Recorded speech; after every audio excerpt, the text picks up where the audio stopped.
Welcome to alpha academy. আমরা আজকে class 12 এর অ্যাডমিশন অফ পার্টনার বুঝাবো। এর আগের ভিডিওতে আমরা ক্লাস 12 এর প্রফিট অ্যান্ড লস অ্যাপ্লিকেশনের প্রোফর্মা, মাস্টার প্রবলেম এবং আমরা এইচএসসি এর অনেকগুলো অঙ্ক সলিউশন করে দিয়েছিলাম। যারা নিউ দেখছে তারা আগের ভিডিওগুলো দেখে নেবে। আজকে আমরা কেবলমাত্র প্রথমটা আমরা প্রোফর্মাটা বুঝাচ্ছি। Admission of partner, admission of পার্টনারের ক্ষেত্রে প্রোফর্মাটা আমরা বুঝাচ্ছি। প্রথমে রিভলিউশন অ্যাকাউন্ট খুলতে হয় 1 নম্বর, 2 নম্বর পার্টনার্স ক্যাপিটাল অ্যাকাউন্ট খুলতে হয়, 3 নম্বর ফাইনালি ব্যালেন্স শিট আমাদের খুলতে হয়। ফার্স্টে রিভলিউশন অ্যাকাউন্টের ক্ষেত্রে এটা যেহেতু প্রোফর্মা, আমাকে একটা কোশ্চেন দিয়ে দেবে, কোশ্চেন ব্যালেন্স শিট দিয়ে দেবে। সেই ব্যালেন্স শিট থেকে আমাকে অ্যাসেট এবং লাইবিলিটি বাড়ছে না কমছে সেটা দেখে আমাদের রিভলিউশন অ্যাকাউন্ট খুলতে হয়। প্রথমে আমরা বোঝাচ্ছি যে রিভলিউশন অ্যাকাউন্টের ডেবিটে আমাদের কি বসে, টু অ্যাসেট ডিক্রিজ, যদি সম্পত্তি কমে যায়, সম্পত্তির মূল্য যদি কমে যায় তাহলে ডেবিট দিকে বসবে। আর টু লাইবিলিটিস, লাইবিলিটিস মানে হচ্ছে দায় বেড়ে গেলে, তাহলে সম্পত্তি কমে গেলে ডেবিট দিকে বসে, দায় বেড়ে গেলেও ডেবিট দিকে বসে।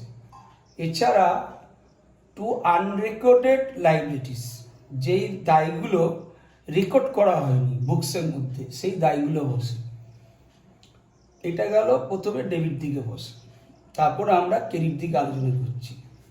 ক্রেডিট দিকে সম্পত্তি বেড়ে গেলে বসে, আবার দায় কমে গেলে ক্রেডিট দিকে বসে, আবার আনরেকর্ডেড অ্যাসেটগুলো বসে। এটা মনে রাখার কায়দা হচ্ছে, আমরা প্রথমে যখন ডেবিট দিকে বলছি যে সম্পত্তি কমে গেলে ডেবিট দিকে বসে, তেমনি সম্পত্তি বেড়ে গেলে ক্রেডিট দিকে বসে। আবার দায় বেড়ে গেলে ডেবিট দিকে বসে, আবার দায় কমে গেলে ক্রেডিট দিকে বসে। আবার এখানে আমরা বলছি আনরেকর্ডেড লাইবিলিটি, অর্থাৎ যে দায়গুলো রেকর্ড করা হয়নি সেগুলো ডেবিট দিকে বসছে। তেমনি বাই আনরেকর্ডেড অ্যাসেট, যে সম্পত্তিগুলো রেকর্ড করা হয়নি সেগুলো ক্রেডিট দিকে বসে। তারপর আমরা ক্রেডিট দিকে যোগ করলাম, ক্রেডিট দিকে যোগ করে এই যে টোটাল হলো, সেই টোটালটা আমরা এখানে বসালাম, বসিয়ে আমরা একটা ব্যালেন্স বার করলাম। যদি ক্রেডিট দিকটা বড় হয়, সেই বড়টা এখানে বসালাম অ্যামাউন্টটা, অর্থাৎ ডেবিট দিকে ছোট, তারপর বিয়োগ করে একটা ব্যালেন্স বার করলাম। ক্রেডিট দিকে বড় হলে আমাদের প্রফিট হবে, profit on revolution, profit on revolution লিখতে হবে, টু পার্টনার্স ক্যাপিটালে ট্রান্সফার করতে হবে। এবারে আমাদের কোশ্চেন পেপারে ওআর মানে ওল্ড রেশিও, একটা ওল্ড রেশিও দেওয়া থাকবে কোশ্চেন পেপারে। সেই রেশিওতে আমাদের দুটো পার্টনার, ওল্ড পার্টনার হচ্ছে এবি এবং নতুন যে পার্টনার অ্যাডমিশন হয়েছে সে হচ্ছে সি। সেই ওল্ড পার্টনারে আমাদের কি করতে হবে, শেয়ারটাকে ভাগ করে দিতে হবে, তাহলে রিভলিউশন অ্যাকাউন্ট আমাদের কমপ্লিট হয়ে গেল। ক্রেডিট দিকে আমাদের প্রথমে দেখতে হবে অঙ্কটার মধ্যে যে ডেবিট দিকে বড় না ক্রেডিট দিকে বড়। ধরো ডেবিট দিকে এই কটা আইটেম আছে, আবার ক্রেডিট দিকে ধরো এই কটা আইটেম আছে, এবং মোটামুটি আমরা একটা অনুমান করব, ক্রেডিট দিকে যখন যোগ করব আবার ডেবিট দিকে যোগ করব, দেখবো যে ক্রেডিট দিকটার ব্যালেন্সটা আমার, ক্রেডিট দিকে টোটাল টাকাটা বড় আর ডেবিট দিকটা ছোট, তাহলে যেটা বড় হবে সেই টাকাটা আমরা, ধরো ক্রেডিট দিকে, ধরো এই অঙ্কটার ক্ষেত্রে ক্রেডিট দিকে বড়, তাহলে সেই টাকাটা এখানে লিখব এবং এই টাকাটাকেই আমরা এখানে বসাবো। তারপরে এই যে তিনটে যোগ করে বিয়োগ করলে আমরা একটা ব্যালেন্স পাবো। এবারে ব্যালেন্সটা আমরা দুটো পার্টনারকে আমরা ওল্ড রেশিওতে ভাগ করে দেবো। অ্যাকচুয়ালি অ্যাডমিশন অফ পার্টনারের ক্ষেত্রে প্রথমে তিনটে পার্টনার থাকে। ধরো নতুন পুরনো পার্টনার এবি হচ্ছে পুরনো পার্টনার, আরেকটা নতুন পার্টনার আসে সি, সে অ্যাডমিশন হচ্ছে, এই জন্য অঙ্কটার নাম হচ্ছে অ্যাডমিশন অফ পার্টনার। তাহলে আমরা অ্যাডমিশন অফ পার্টনারের রেভলিউশন অ্যাকাউন্ট বুঝলাম। রেভলিউশন অ্যাকাউন্টে কেবলমাত্র সম্পত্তির দায় কমা বাড়াটাই আসে, আর কোনো কিছুই আসে না, সেটাকে বলে রেভলিউশন অ্যাকাউন্ট। এবার আমরা বোঝাচ্ছি পার্টনার্স ক্যাপিটাল অ্যাকাউন্ট বোঝাচ্ছি। প্রথমে বাই ব্যালেন্স বিডি, এটা আমরা ব্যালেন্স শিট দেখবো, তখন ওল্ড পার্টনারের ওপেনিং ক্যাপিটাল দেওয়া থাকবে, তখন ওল্ড পার্টনারের ওপেনিং ক্যাপিটালটা বসাবো। তারপরে রিভলিউশন অ্যাকাউন্টে যদি প্রফিট হয়, এই যে প্রফিটে হয়েছে টাকাটা, এই যে টাকাটা প্রফিটের টাকাটা আমরা এখানে বসাবো, প্রফিটের টাকাটা আমরা এখানে বসাবো। যদি কোশ্চেন পেপারে যদি আমাদের লস হয়, তাহলে আমরা টু রেভলিউশন এখানে লস বসাবো। অঙ্কটার ক্ষেত্রে প্রফিট হতে পারে, লস হতে পারে। তারপর আমরা ব্যালেন্স শিট দেখব যে জেনারেল রিজার্ভ থাকলে, জেনারেল তো ওল্ড রেশিওতে ওল্ড পার্টনাররা খাবে, নতুন পার্টনারে ড্যাশ দিয়ে রেখেছি, নতুন পার্টনার পাবে না। তারপরে বাই প্রফিট অ্যান্ড লস অ্যাকাউন্টে ওল্ড রেশিওতে টাকাটা ভাগ করে নিতে হবে, ওল্ড পার্টনাররা পাবে, অর্থাৎ ওল্ড পার্টনার হচ্ছে এবিসি, নিউ পার্টনার সি পাবে না, ড্যাশ দিয়ে রেখেছি। বাই ব্যাঙ্ক অ্যাকাউন্ট, এটা খুব ভাইটাল এন্ট্রি, এটা আমরা পরবর্তী পয়েন্টস টু রিমেম্বার নোটে আমরা ক্লিয়ার করব। এটা যেহেতু প্রফর্মা, তো বুঝে নাও। By bank account premium for goodwill, তোমাদের কোশ্চেন পেপারে গুডউইলের এন্ট্রি থাকবেই পরীক্ষাতে। এটা কিন্তু স্যাক্রিফাইসিং রেশিও, শর্টে লিখেছি। স্যাক্রিফাইসিং রেশিও কীভাবে ক্যালকুলেশন করতে হয় আমরা পরে আলোচনা করব। এটা স্যাক্রিফাইসিং রেশিওতে এটা ওল্ড পার্টনাররা পাবে, নতুন পার্টনার পাবে না, এটা বাই ব্যাঙ্ক অ্যাকাউন্ট হবে। আরেকটা ক্রেডিট দিকে বাই ব্যাঙ্ক অ্যাকাউন্ট হবে, নতুন পার্টনার যে ক্যাপিটাল নিয়ে আসবে, নতুন পার্টনার এখানে ধরো সি যে ক্যাপিটালটা নিয়ে আসবে, সেইটা কেবলমাত্র সি এর ঘরে বসবেই, এ আর বি তোমার ব্ল্যাঙ্ক থাকবে। এরপরে আমাদের এই অঙ্কগুলোর ক্ষেত্রে বেশিরভাগ দেখা গেছে আমার এক্সপিরিয়েন্সে ক্রেডিট দিকটাই বড় হয়। তাহলে ক্রেডিট দিকে যোগ করলাম, সি এর তো একটা টাকাই থাকবে, এখানে 40,000 থাকলো, তাহলে এখানে 40,000ই হবে সাপোজ। বি এর 1 2 3 4 5 বি এরটা যোগ করলাম, এরটা যোগ করলাম, যোগ করে আমরা এদিকে বসাবো। এবার বসিয়ে যদি, তাহলে এইটা ব্যালেন্স টু ব্যালেন্স বিডি, এইটাই উত্তর হবে। আর যদি এটা রিভলিউশন প্রফিট এখানে যেমন হলো, তাহলে এইটা ব্যালেন্স বেরোলো, কিন্তু রিভলিউশন প্রফিট হলো না, তাহলে লস হলো এখানে। তো লসের হলে তখন কি হবে, এই টোটাল থেকে একটা লেস করতে হবে, করলে একটা টু ব্যালেন্স সিডি বেরোবে। এটা যেহেতু প্রফর্মা, আমরা যখন অঙ্ক বোঝাবো, প্রফর্মা তোমরা টুকে নেবে, অঙ্ক যখন বোঝাবো তোমাদের জিনিসটা আর একটু পরিষ্কার হয়ে যাবে। তবে প্রফর্মাটা খাতায় করে রাখলে তোমাদের মনে রাখতে সুবিধা হবে। তাহলে আমরা পার্টনার্স ক্যাপিটাল বোঝালাম। এবার আমরা বোঝাবো ব্যালেন্স শিট অ্যাজ অন, একটা ডেট মারতে হবে। তোমরা ক্লাস 11-এ ফাইনাল এখন করেছো, তোমরা ক্লাস 12-এ এদিকে লাইবিলিটি বসে ব্যালেন্স শিটে, এদিকে অ্যাসেট বসে। অ্যাসেটের যে রিভ্যালুয়েশন অ্যাকাউন্টটা আমাকে ফলো করতে হবে। যদি ইনক্রিজ হয় তোমাকে সেটা প্লাস করে এদিকে বসাতে হবে। অ্যাসেটের টাকা, অ্যাসেট বলতে কি বোঝায়? অ্যাসেট বলতে ল্যান্ড অ্যান্ড বিল্ডিং বোঝায়, ফার্নিচার বোঝায়, স্টক বোঝায়, ইনভেস্টমেন্ট বোঝায়, এগুলোকে অ্যাসেট বোঝায়। তো অ্যাসেটের যদি ইনক্রিজ হয় সেক্ষেত্রে প্লাস করে এখানে বসাতে হবে, আর যদি ডিক্রিজ হয় তাহলে অ্যাসেটগুলো মাইনাস করে বসাতে হবে। আর ভাইটাল আইটেম হচ্ছে সানডে ডেটাস থেকে লেস প্রভিশন লেস করতে হবে, লেস করে এখানে বসাতে হবে। আর ক্যাশ অ্যান্ড ব্যাংক, তোমাকে ব্যালেন্স শিটে একটা ব্যাংকের টাকা দিয়ে দেবে। কোশ্চেন পেপারে যে ব্যালেন্স শিট থাকবে সেখানে একটা ব্যাংকের টাকা দিয়ে দেবে। আর নতুন পার্টনার যে ক্যাপিটাল আনছে, এই যে বাই ব্যাংক অ্যাকাউন্ট, নতুন পার্টনার যে ক্যাপিটাল, এই যেটা, সেটা টাকাটা বসাতে হবে।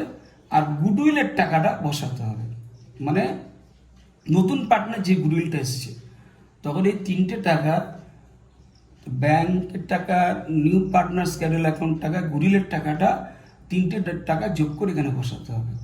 এছাড়া আরও কিছু অ্যাডভান্স এন্ট্রি আসে, অ্যাক্রুড ইনকাম আসে, এক্সপেন্স পেড ইন অ্যাডভান্স আসে, তাহলে এগুলো তোমাকে যোগ করতে হবে, অ্যাসেট দিক টোটাল যোগ করে দিতে হবে। এবার আমরা আসছি লাইবিলিটি। লাইবিলিটি সাইডটা মাথায় রাখবে, আমরা যে পার্টনার্স ক্যাপিটালে যে টু ব্যালেন্স সিরিজ যে ব্যালেন্সগুলো বেরিয়েছে, এর যে ব্যালেন্স, বি এর যে ব্যালেন্স, সি এর যে ব্যালেন্সগুলো বেরিয়েছে, সেই ব্যালেন্সগুলো জেড টানবে। ধরো এ এর ব্যালেন্স এখানে যা বেরোলো সেইটা এখানে পার্টনার্স ক্যাপিটালে এ বসাবে। আবার বি এর যে ব্যালেন্সটা বেরোলো, এই যে বি এর যে ব্যালেন্সটা আমি অ্যারো করে দেখিয়ে দিয়েছি, বি এর যে ব্যালেন্সটা বেরোলো সেটা বসাবে। আবার সি এর ব্যালেন্সটা বসাবে। এই তিনটে টাকা যোগ করে আউটারে বসাবে। এছাড়া লাইবিলিটিতে ক্রেডিটর্স বসে, বিলস পেয়েবল বসে, এছাড়া আউটস্ট্যান্ডিং এক্সপেন্স বসে, ইনকাম রিসিভ অ্যাডভান্স বসে। তখন অ্যাসেট টোটাল যোগ করবে আর লাইব্রেরি টোটাল যোগ করবে। অ্যাসেটের টাকা লাইব্রেরির টাকা মিলে যাবে, এখানে ব্যালেন্স হবে না। অঙ্কটা তুমি পরীক্ষা হলে ঠিক করে ঠিক করে বুঝবে, তোমার অ্যাসেটের টোটালটা আর লাইব্রেরির টোটালটা সেম হবে। এটা আমরা তাহলে আজকে আমরা অ্যাডমিশন অফ পার্টনারের ক্ষেত্রে প্রথমে আমরা রেগুলেশন অ্যাকাউন্টে প্রবণতা বোঝালাম, 2 নম্বর পার্টনার্স ক্যাপিটাল অ্যাকাউন্টে প্রবণতা বোঝালাম, 3 নম্বর আমরা ব্যালেন্স শিটের প্রবণতা বোঝালাম। এটা শুধুমাত্র প্রবণতা। এরপর আমরা বোঝাবো কিছু নোট, পয়েন্টস টু রিমেম্বার, তারপর মাস্টার প্রবলেম করবো এবং সলিউশন করবো। মাই ডিয়ার স্টুডেন্টস, এখন এই অঙ্কটা করতে গিয়ে আমাদের কিছু পয়েন্টস টু রিমেম্বার, কিছু পয়েন্ট মাথায় রাখতে হবে। দেখো তোমরা, 1 নম্বর ইনক্রিজ মানে বেড়ে গেছে, অ্যাপ্রিসিয়েট মানে বেড়ে গেছে, রেস্ট মানেও বেড়ে গেছে, তাহলে মূল্য বেড়ে গেছে। কোশ্চেন পেপারে ইনক্রিজ বা অ্যাপ্রিসিয়েট বা রেস্ট এই ইংরেজি কথাগুলো থাকলে বুঝবে যে টাকার অঙ্ক বা মূল্য বেড়ে গেছে। সেভাবে 2 নম্বর পয়েন্ট ডিক্রিজ মানে কমে গেছে, রিডিউসড মানে কমে গেছে, ডেপ্রিসিয়েটেড একটা পার্সেন্টেজ দিতে, ডেপ্রিসিয়েটেড 10%, ডেপ্রিসিয়েটেড বাই 10% মানে কমে গেছে, রাইট ডাউন মানেও কমে গেছে। আর কতগুলো পয়েন্ট মাথায় রাখবে। 3 নম্বর বাই থাকলে কোশ্চেন পেপারে অ্যাডজাস্টমেন্ট এন্ট্রিতে যখন বাই থাকবে তখন বিয়োগ হবে না, সেই টাকাটাই বসবে। 4 নম্বর টু থাকলে বিয়োগ হবে, তাহলে একটা বিয়োগ হবে, এরকম একটা সংখ্যা থাকবে, বিয়োগ করে তোমাকে রিভ্যালুয়েশন অ্যাকাউন্টে ডেবিট বা ক্রেডিট দিকে বসাতে হবে। 5 নম্বর রিভ্যালুড বা ভ্যালু ট্যাগ থাকলে বাড়তেও পারে অথবা কমতেও পারে, টাকা দেখে বুঝতে হবে। কোশ্চেন পেপারে টাকা দেখে এটা অঙ্ক করালে তোমাদের পরে বোঝাতে পারবো। আমরা তো এখন পয়েন্টস টু রিমেম্বার দিচ্ছি, বাড়তে পারে কমতে পারে, সেই টাকাটা দেখে বুঝতে হবে। অবশ্যই রিভ্যালুটের ক্ষেত্রে বিয়োগ হবে। 6 নম্বর পয়েন্ট, এটা খুব ভাইটাল পয়েন্ট। 6 নম্বর 7 নম্বর পয়েন্টটা প্রচণ্ড ভাইটাল, এটা মাথায় রাখবে। জেনারেল রিজার্ভ অথবা profit and loss account old রেশিওতে তোমাদের কোশ্চেন পেপারে একটা ওল্ড রেশিও দেওয়া থাকবে। সেই ওল্ড রেশিওতে পুরনো পার্টনার, ওল্ড পার্টনাররা দের মধ্যে ভাগ করে দিতে হবে। এই পয়েন্টটা আসবে পরীক্ষাতে। 6 নম্বর পয়েন্ট আর 7 নম্বর পয়েন্ট, 8 নম্বর পয়েন্ট, এই 3টে পয়েন্ট অসম্ভবভাবে ভেরি ভেরি ইম্পর্টেন্ট। এই 3টে পয়েন্ট তোমরা না বুঝতে পারো তাহলে অ্যাডমিশন অফ পার্টনারের কোনো অঙ্ক তোমরা সলিউশন করতে পারবে না। তাহলে এবার আমরা 7 নম্বর পয়েন্টে যাচ্ছি, যেটা অঙ্কের ক্ষেত্রে একটা ভাইটাল পয়েন্ট। স্টুডেন্টদের প্রবলেম হয় গুডউইল ট্রিটমেন্টটা করতে। প্রিমিয়াম অফ গুডউইল বা goodwill treatment. Goodwill generally sacrificing রেশিওতে ওল্ড পার্টনার্সদের মধ্যে ভাগ করে দিতে হবে। স্যাক্রিফাইসিং রেশিও কীভাবে ভাগ করতে পরে আমরা দেখিয়েছি। তাহলে গুডউইল স্যাক্রিফাইসিং রেশিওতে পুরনো পার্টনারদের মধ্যে ভাগ করে দিতে হবে। কিন্তু যদি স্যাক্রিফাইসিং রেশিও মানে নিউ রেশিওটা যদি না থাকে, এখন নিউ রেশিও না থাকলে আমরা স্যাক্রিফাইসিং রেশিও বার করতে পারি না, তখন স্যাক্রিফাইসিং রেশিও বার করা যায় না। তাহলে স্যাক্রিফাইসিং রেশিও যদি না থাকে তাহলে আমাদের ওল্ড রেশিওতে ভাগ করে দিতে হবে। এটা হলো 7 নম্বর নোট। এবার 8 নম্বর নোট অসম্ভব ভাইটাল। আমরা কিভাবে কোশ্চেন পেপার থেকে স্যাক্রিফাইসিং রেশিওটা বার করবো, এটা ভালো করে ক্লিয়ার করে বোঝার চেষ্টা করবো। প্রথমে একটা কোম্পানির অ্যাডমিশন অফ পার্টনারের ক্ষেত্রে একটা ওল্ড পার্টনার থাকবে ABC, তাহলে সেটা ওল্ড রেশিও থাকবে, কোশ্চেন পেপারের শুরুতে থাকবে। তাহলে ওল্ড পার্টনারে একটা ওল্ড রেশিও থাকবে 4:3। তারপর ওই অঙ্কের শেষের দিকে অ্যাডজাস্টমেন্টটিতে একটা নিউ রেশিও থাকবে, তাতে ওল্ড পার্টনার তার সঙ্গে C একটা নিউ পার্টনার, তাহলে 3 জন হলো ABC। তখন একটা নিউ রেশিও থাকবে। তাহলে আমরা কি বোঝালাম, একটা ওল্ড রেশিও থাকবে আর একটা নিউ রেশিও থাকবে। এই ওল্ড রেশিও আর নিউ রেশিও থেকে কিভাবে আমাদের স্যাক্রিফাইসিং রেশিও ক্যালকুলেশন করে বার করতে হয় সেটা আমরা ভালো করে বোঝাচ্ছি। স্যাক্রিফাইসিং রেশিও বার করার নিয়ম হচ্ছে ওল্ড রেশিও থেকে old ratio minus new ratio, old ratio থেকে নিউ রেশিও আমাদের বিয়োগ করতে হবে, তাহলে আমরা স্যাক্রিফাইসিং রেশিও পেয়ে যাবো। এবার কীভাবে বিয়োগ করো, আমরা এখানে দেখো A:B, আমরা প্রথমে এরটা করছি। এর ওল্ড রেশিও কত, এ হচ্ছে 4 আর অনুপাত রাশির যোগফল 4 আর 3 হচ্ছে 7, তাহলে এর হচ্ছে ওল্ড রেশিও হচ্ছে 4/7, মানে আনুপাতিক ভাগাহার, তাহলে এর হলো 4/7।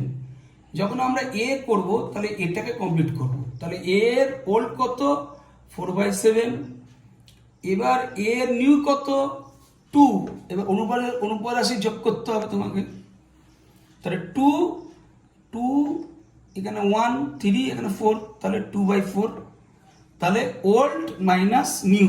স্যাক্রিফাইসিং রেশিওর ক্ষেত্রে আমরা বলেছি old ratio minus new ratio, তাহলে এর ওল্ড হলো 4/7, এর নিউ হলো 2/4।